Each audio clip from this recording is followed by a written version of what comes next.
didn't want to be part of LA. That's why we stayed in Orange County. You know, we were a big-time Orange County band. We probably did 3 Hollywood shows in our existence.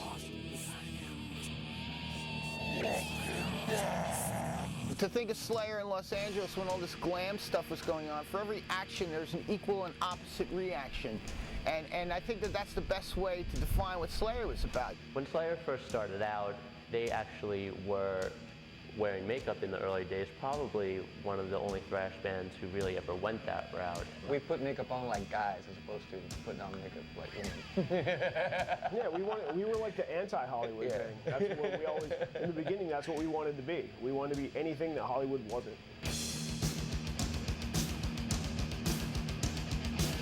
Yeah, when they first came out, I was almost like actually kind of afraid to approach them because they just seemed so evil, and the makeup kind of made them look even eviler. For me, when I first started going and seeing, I saw Slayer at the Keystone in Berkeley. It was my first thrash show. I didn't know what it was, you know?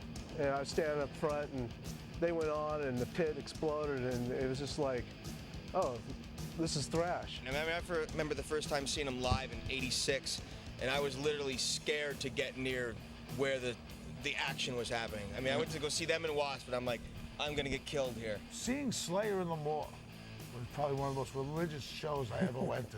It was the scariest place to be. I don't care who you were, and if you were Satan, you were scared. It was loud, it was heavy, it was amazing.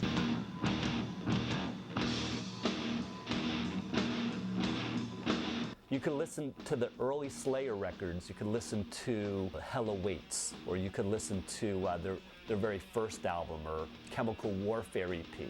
And those are very good records, but the record that kind of changed me in so many ways was Slayer, Rain and Blood.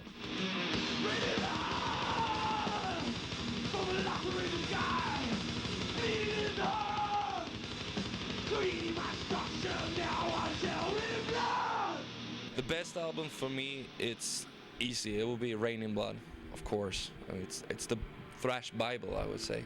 Dude, back in the day, if you put on Rain and Blood in a car with me and like my close friends, someone was going over the back seat into the pit and stage diving and chaos. Well, definitely when Rain and Blood came out, that changed everything. The thrash scene and Slayer definitely went from being an underground phenomenon to being something that was huge and mainstream. And that record, to this day, is still one of the best thrash records of all time. And Angel of Death is probably, I mean, considered certainly by me and I think everybody else, is one of the greatest heavy metal songs ever.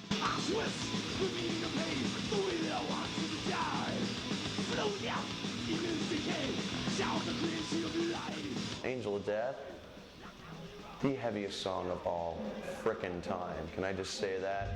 Insane, and I hate you for writing it, okay? Because I wanted to write it. Angel of Death! Angel of Death is the most horrifying lyrical song ever. You know, it's like everybody else stopped writing. You know, you can't top that. That's the apex of you know, thrash lyrics or whatever, where it told a wicked story and it kept you completely engrossed, and you know, there's nobody could top that. Angel of Death! Mama to the kingdom of the dead. Infamous! Watch out! Angel of Death! Slayer is it as far as a live performance. You cannot see a bad Slayer show. It does not exist. It doesn't happen. So if you end up opening for Slayer, you're pretty much screwed. We got spit on the first We got night. spit on, but I just opened my mouth and caught it and said, yeah! Trouble, opening for us. Chicago band, right? So in the Aragon Ballroom, Trouble goes on stage. The crowd's chanting Slayer louder than the PA. I was like, wow, this is so fucking cool.